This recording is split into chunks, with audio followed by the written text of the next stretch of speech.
তেহরানের উপর ওয়াশিংটনের সম্ভাব্য সামরিক হামলার হুমকিতে বিশ্ব রাজনীতির ময়দানে রণমূর্তি ধারণ করেছে ক্রেমলিন।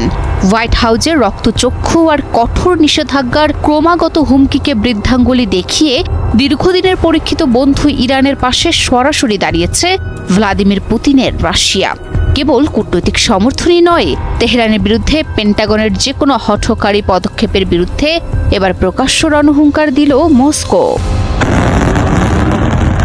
তেহরানকে ঘিরে ঘনীভূত হচ্ছে যুদ্ধের মেঘ, আর সেই মেঘ সরাতে এবার ঢাল হয়ে দাঁড়ালো রাশিয়া। ইরানের বিরুদ্ধে সামরিক হামলার হুমকি অব্যাহত রেখেছে মার্কিন প্রেসিডেন্ট ডোনাল্ড ট্রাম্পের প্রশাসন।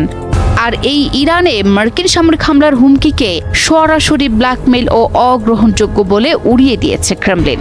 দেশটির পররাষ্ট্র মন্ত্রণালয় যুক্তরাষ্ট্রের এমন অবস্থানের তীব্র সমালোচনা করে বলেছে, ইরানের অভ্যন্তরীণ অস্থিরতাকে অজুহাত হিসেবে ব্যবহার করে আবারও হামলা চালানো হলে তা মধ্যপ্রাচ্য সহ বৈশ্বিক নিরাপত্তার জন্য ভয়াবহ পরিণতি ডেকে আনবে।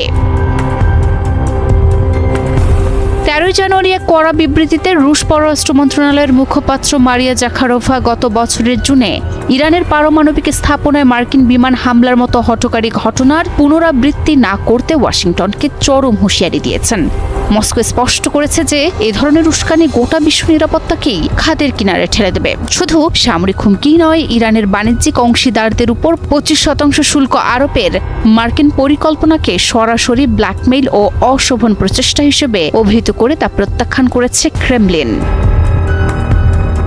শুধু তাই নয়, পশ্চিমাদের অন্যায্য অর্থনৈতিক চাপকে আন্তর্জাতিক আইনের চরম লঙ্ঘন আখ্যা দিয়ে ইরান ও রাশিয়ার মধ্যকার বন্ধুত্বের বার্তা পুনর্ব্যক্ত করল ক্রেমলিন। ইরানে চলমান অস্থিরতাকে কৃত্রিম উস্কানি হিসেবে অভিহিত করেছে রাশিয়ার পররাষ্ট্র মন্ত্রণালয়। তাছাড়াও বন্ধুপ্রতিম ইরানের অভ্যন্তরীণ বিষয়ে বিদেশি হস্তক্ষেপের তীব্র নিন্দা জানিয়ে মস্কো দাবি করেছে, পরিস্থিতি এখন পুরোপুরি নিয়ন্ত্রণে এবং অশুভ শক্তির ষড়যন্ত্র নস্যাৎ করে দিয়ে ইরান আবারও স্বাভাবিক ছন্দে ফিরছে।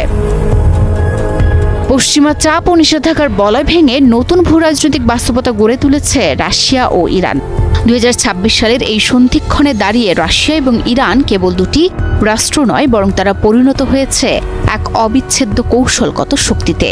ইউক্রেন যুদ্ধের রণক্ষেত্রে ইরানের আকাশজয়ী ড্রোনের গর্জন আর পারস্যের আকাশে রাশিয়ার অত্যাধুনিক Su-35 যুদ্ধ বিমানের ডানামেলা এই দুই পরাশক্তির সামরিক সক্ষতাকে পৌঁছে দিয়েছে এক অনন্য উচ্চতায়। অর্থনৈতিক সার্বভৌমত্ব রক্ষায় ডলারের আধিপত্যকে চুরমার করে দিয়ে মির ও শ্বেতা ব্যাংকিং ব্যবস্থার মেলবন্ধন ঘটিয়েছে এই দুই মিত্র। সব মিলিয়ে মস্কো তেহরান জোট আজ আগের যে কোনো সময়ের চেয়ে বেশি সুসংহত ও কার্যকর।